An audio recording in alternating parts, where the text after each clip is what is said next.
koruptif orang Indonesia. Tapi itu beli aja porsi plastik, buat apa beli porsi putih? Tapi kita nggak bisa nikmati sensasi ketuhanan itu.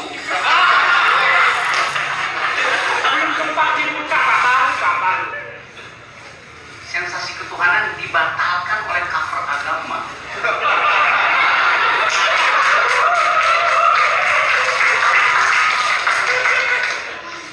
Jadi itu yang terjadi di dalam persoalan berpikir. Kita nggak pernah sampai pada orgasme dalam beragama, dalam berpolitik, dalam berfilsafat, dalam tradisi akademik apapun. Karena banyak cover. Saya masih agak tipsi karena tadi malam saya baru nyampe di Jakarta setelah 15 hari jalan kaki di hutan-hutan Himalaya untuk mencapai sebuah gunung yang namanya Yala Peak. Ya, kira-kira 5.600 meter. Yala Peak itu persis di tengah, dikelilingi oleh 300 gunung Himalaya. Jadi kalau Anda ingin nikmati kulit dan bukan plastik dari Himalaya, pergi ke Yala Peak. Oksigennya kira-kira masih cukup 40%, masih bisa hidup di situ tanpa bantuan oksigen. Yang lebih menguntungkan lagi, waktu saya turun ke ketinggian kira-kira 2000, sepanjang jalan saya bisa menikmati ganja gratis. Bukan ganja, bukan ganja. Jadi bisa kita bikin nasi goreng taruh ganja, bisa pakai linting-linting gitu. Dan itu bagian dari tradisi. Ada satu pesta di situ di mana orang boleh konsum ganja. Tentu Anda jangan bawa ke Kathmandu, itu polisi pasti tangkap. Tapi polisi punya semacam diskresi. Oke, silahkan. Jadi ada tradisi yang melekat di situ. Hal yang menarik yang lain adalah di kampung-kampung saya datang ke Lantang itu di ketinggian kira-kira 3.500 meter. Dulu itu desa posko tempat orang wisata untuk trekking yang kemudian kena gempa pada 2015. Dan satu desa itu terkubur. Di situ ada 900 orang terkubur oleh gletser dan longsor, termasuk 3 orang Indonesia ada di situ. Saya lihat namanya, 2 orang Bali, 1 orang Ambon. 2 orang Ambon, 1 orang Bali di sini. Jadi di ketinggian 3.500 ada kubur abadi di situ yang nggak mungkin digali, dan kita berjalan di atas kuburan massal itu. Agak ngeri. Yang unik yang lain adalah ada jalan di desa di Nepal itu. Bagi desa ada semacam pagar di sini, batasi bagian kiri, bagian kanan. Kita bisa lihat orang yang tahu peradaban, dia akan lewat jalan kiri. Tetapi mereka nggak sebut kiri, karena mungkin dilarang oleh MPR. Mereka sebut berjalanlah mengikuti putaran jarum jam. Dan saya baru sadar bahwa jam itu berputar dari kiri ke kanan. So, lah Israel. Jangan bilang ke Panglima ABRI, lah Israel. Jadi, saya menganggap bahwa kita, orang Indonesia, khususnya dalam forum ini, berupaya untuk mencari semacam wisdom terakhir untuk mempromosikan pada dunia bahwa kita punya sesuatu yang belum dikenal dunia, dan sekedar sedikit berbohong kita akan bilang bagian kita lebih bagus dari punya kalian, yaitu Pancasila. Kalau Anda lagi ngeganja, itu orang Nepal ketawain. Seluruh Pancasila itu bisa diringkas dalam satu ayat, yaitu bau ganja. Sama sensasinya menikmati 5 sila itu dengan menikmati ganja di 3.500. Karena Anda akan damai. Apa bedanya? Kalau Pancasila saya bilang cukup 2 lembar daun ganja dan seluruh dunia dunia jadi Pancasilais.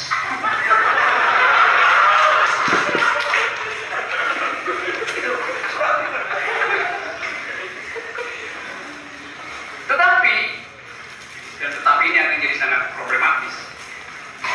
Psikologi kita adalah dibalik keinginan kita untuk menghindari populisme agama yang diterangkan dengan padat dan bergizi oleh dua teman tadi.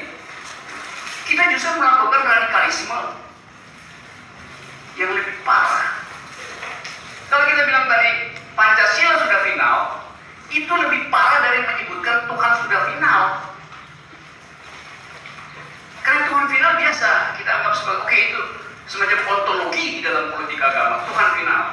Tapi menyebutkan Pancasila final itu sama dengan menuhankan Pancasila, dan itu adalah satu tindakan bodoh. Apalagi buat mahasiswa, apalagi buat universitas.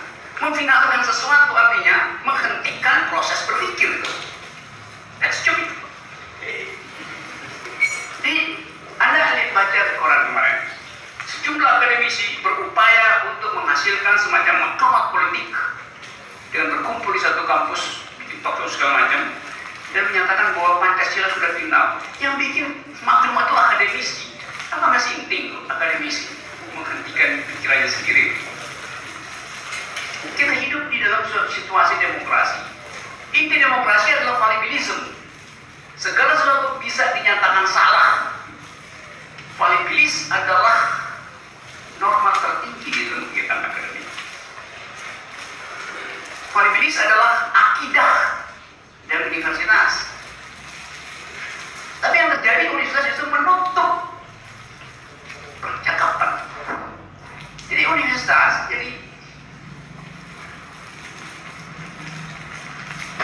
menjalankan radikalisme justru. Bukan radikalisme dalam pikiran, radikalisme yang sifatnya teologis, yaitu menghentikan pikiran. Cara terbaik menghentikan pikiran adalah yang sekarang juga lagi kasus di Indonesia, plagiasi. 3-4 rektor terlibat di dalam plagiasi. Jadi bagaimana saya misalnya atau orang mau percaya bahwa di universitas mampu diajukan pikiran, padahal dia sendiri menghina pikirannya sendiri dengan memplagiasi pikiran orang.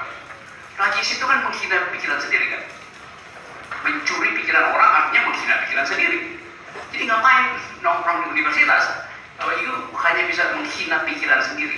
Itu bagian terburuk dari universitas, menghina pikiran sendiri. Menghina pikiran orang justru bagus. Jadi menghina pikiran sendiri dengan cara tidak mau berpikir, yaitu pakai pikiran orang, ganti metodologi, sampelnya diubah-ubah, lalu jadilah disertasi.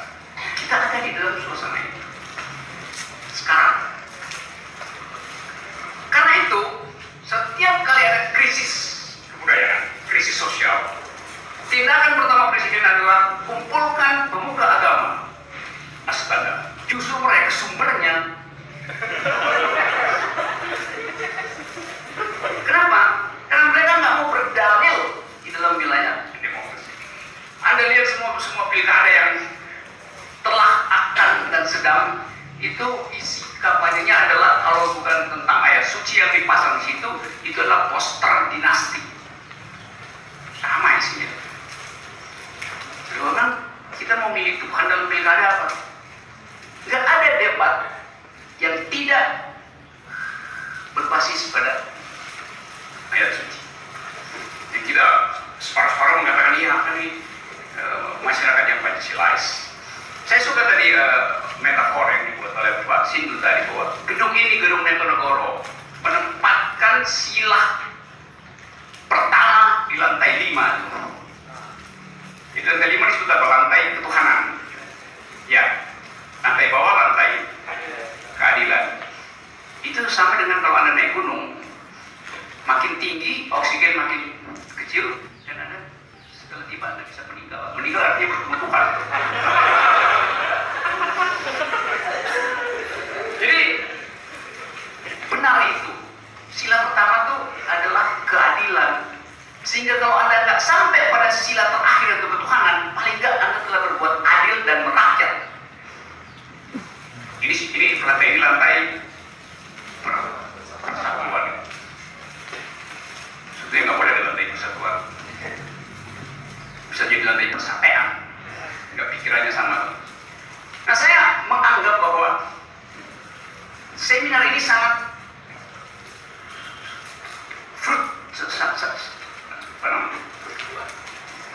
sangat lesat untuk kita olah jadi semacam nutrisi baru. Kalau kita tidak memutuskan dari awal bahwa ada dalil yang mesti diucapkan, misalnya Pancasila final. Saya paling nggak suka dengar orang bilang Pancasila final. Kenapa pun dia nggak bisa kasih dalil, dia cuma bilang itu adalah kesepakatan nasional. Apalagi kalau ditambah-tambahin bahwa Pancasila itu asli Indonesia, itu sikap atavistik, sikap atavistik, memuja-muja keaslian. Berkali-kali saya terangkan bahwa Pancasila itu nggak ada satupun sila dalam Pancasila yang asli Indonesia. Anda sebut satu sila. Tuananya yang Maha Esa. Isi sosiologisnya adalah punya Barat. Monoteisme itu adalah agama Barat. Islam datang dari Barat, dari peradaban Barat. Kristen dari peradaban Barat. Semua agama monoteis datang dari peradaban Barat.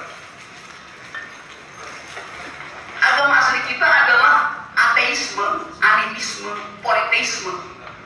Justru itu yang sekarang diusir, disingkirkan, dijadikan homo sacre yang boleh dianiaya dan perlindungan negara.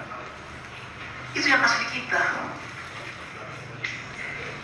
Sila kedua, kemanusiaan yang adil dan beradab, humanisme. Humanisme itu bukan sila Indonesia. Kita baru tahu tentang kemanusiaan yang adil dan beradab setelah kita baca misalnya tentang Revolusi Prancis. Egalite, fraternite, liberté. Persatuan Indonesia. Persatuan juga adalah ide modern. Setelah nasionalisme dijadikan sebagai patokan baru di Eropa karena orang bosan dengan perang agama, maka muncul rasionalitas untuk membagi teritori itu berdasarkan satu rasionalitas bahwa satu bangsa hanya ada di dalamnya satu pemerintahan. Dan itu datang dari filsafat Immanuel Kant tentang rasionalitas. Sila keempat, kerakyatan yang dipimpin, yang disebut demokrasi. Demokrasi bukan sila yang berasal dari bangsa Indonesia. Nggak ada pilkada di dalam kerajaan Jawa. Pergantian kekuasaan, suksesi tidak berlangsung demokratis, berlangsung berdasarkan garis keturunan, berlangsung berdasarkan pembunuhan. Demokrasi itu betul-betul kita import dari Barat, itu pikiran Barat. Indonesia nggak pernah demokrasi. Yang adalah kerajaan, kesultanan, segala macam. Sila kelima, keadilan sosial. Soekarno baru tahu tentang keadilan sosial setelah belajar Marxisme. Kalau dulu Anda mau dapat keadilan sosial, Anda mesti merangkak menghadap sultan, menghadap raja. Itu pun kalau dia mau terima. Itu kan bukan keadilan sosial. Jadi di 5 sila itu tak ada satupun bekas asli Indonesia. 5 sila itu, limanya adalah sila yang kita impor dari Barat. Apa Anda percaya Pak Bung Karno membaca naskah Sanskerta untuk mencari ilham tentang Pancasila di situ? Dia nggak bisa baca Sanskerta. Di perpustakaannya adanya bahasa Inggris, Jerman, Perancis. Jadi kalau kita mau jujur secara akademis, kita bisa katakan bahwa ideologi kita impor. Bukan sekedar ikan asin yang kita impor sekarang dari Vietnam. Untuk garam kita impor, kondom kita impor. Alam pikiran pun kita impor. Pancasila itu barang impor in optima forma. Karena itu agak menjengkelkan mendengar itu asli Indonesia. Yang asli Indonesia yang digali dari dalam bumi Indonesia cuma ada 2, 1 singkong, 2 tulang belulang korban militerisme Orde Baru. Itu digali dari bumi Indonesia. di Lampung, di Dili, Jawa Tengah, itu digali. Ada satu lagi tuh yang digali dari bumi Indonesia. Kalau Anda ada di Bali atau di Binaria, mungkin Anda akan ketemu barang itu, kondom di pinggir laut, digali dari bumi Indonesia. Botol Coca-Cola digali dari bumi Indonesia. Jadi jangan kita berupaya untuk menyenangkan diri dengan cara menghentikan kritisisme. Tapi apakah dengan begitu lalu Anda merasa kalau begitu kita nggak punya identitas? Memang nggak punya. Lalu ngapain nyari-nyari identitas di dalam dunia yang post-truth sekarang ini? Apa yang mau kita cari? Identitas saya apa identitas? Begitu Anda keluar embarkasi, paspor Anda nggak berlaku lagi. Itu Anda hidup di dalam superkultur dunia. Orang nggak akan tanya Anda, do you speak English, do you speak French, do you speak Japanese? Orang akan tanya, do you speak environmentalism, do you speak financial market, do you speak feminism, do you speak democracy? Itu yang disebut bahasa dunia, grammar baru. Do you speak millennials culture? Jadi sikap atavistik itu sebetulnya mencegah kita untuk masuk dalam percakapan kebebasan pikiran. Dan itu yang dipermainkan oleh kekuasaan. Jadi saya ingin sebetulnya ada semacam diskusi keras di antara kita sebelum kita dinabobokkan oleh yang disebut tadi oleh Pak Hermos, demagogi para demagog. Kita pamer misalnya, oke, kita harus tingkatkan toleransi. Coba kita buka secara alfabetis isi dari doktrin toleransi itu. Toleransi artinya Islam toleran pada Kristen yang minoritas, Kristen toleran pada Katolik toleran pada Hindu segala macam. Toleransi itu adalah kartel di antara pemeluk agama.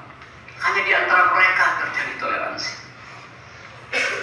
Kalau saya ateis misalnya, siapa yang mau toleran saya? 5 agama itu bersekutu untuk menghujat saya. Padahal dalam demokrasi, toleransi artinya menghargai pikiran, pilihan pandangan hidup dari warga negara, bukan warga agama. Karena itu setiap kali ada konflik horizontal yang dikumpulkan adalah pemuka agama. Lalu negara mulai menyisihkan soal gender, soal orientasi seksual, diatur oleh negara. Jadi kita menyempitkan istilah toleransi karena kita dibiasakan hanya melihat satu aspek dari antropologi masyarakat kita, yaitu agama. Di situ radikalisme tumbuh.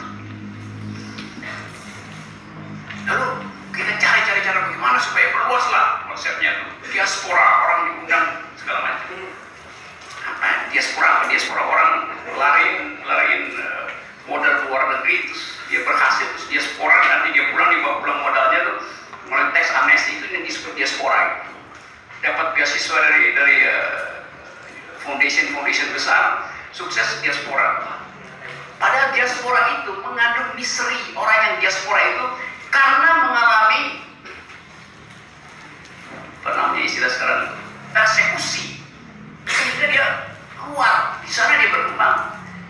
Yang konsep diaspora Indonesia itu adalah terbalik. Anak manja pergi ke luar negeri, pulang-pulang diaspora. Ini ada yang aneh di dalam cara, karena kita ingin meng-copy paste istilah-istilah tanpa kita paham historical origins dari program itu. Itu juga soalnya. Jadi banyak sebetulnya problem satu menit mas 60 detik lama sekali. Jadi kita ada di situ di dalam keadaan kepanikan konseptual, dan karena itu kita berupaya untuk menggrab apa aja tuh kita bawa ke dalam percakapan politik tanpa ada clearance pikiran, tanpa ada skrutinisasi sejarah sebuah ide. Kita akan jadi makhluk copy paster, dan itu yang sedang terjadi di sini. Kalau kita kehilangan